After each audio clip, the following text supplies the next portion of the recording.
วันนี้ที่เราต้องห่างจะอ้างว้างห่างกันอย่างนี้อยู่ใกล้เหมือนไกลใจหายทุกทีอยู่ตรงนี้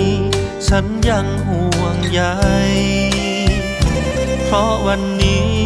มีโรคโควิดพรากชีวิตของใครต่อใครไม่มีแม้สักคนจะต้านทานได้ต้องเก็บใจ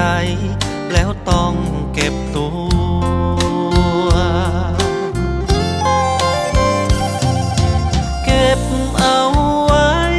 อย่าไปไหนนะอย่าเธออย่าไปหยุดเอาไว้ก่อนอย่าเพิ่งไปไหนให้หมดไปให้หยุดมันอยู่ตรงนั้นให้เธอฝันดี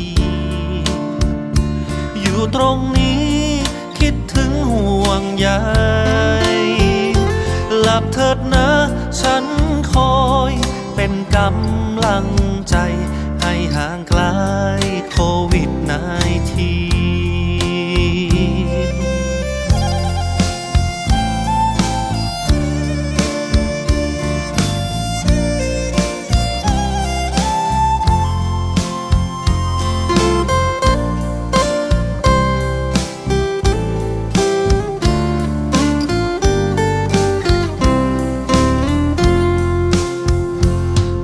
วันนี้มีโรคโควิดพรากชีวิตของใครต่อใครไม่มีแม้สักคนจะต้านทานได้ต้องเก็บใจแล้วต้องเก็บตัวเก็บเอาไว้อย่าไปไหนไปหยุดเอาไว้ก่อนอย่าเพิ่งไปไหนให้หมดไปให้หยุดมันอยู่ตรงนั้นให้เธอฝันดีอยู่ตรงนี้คิดถึงห่วงใยหลับเถิดนะฉันคอยเป็นกำลังใจให้ห่างไกลโควิด-19หลับเถิดนะฉัน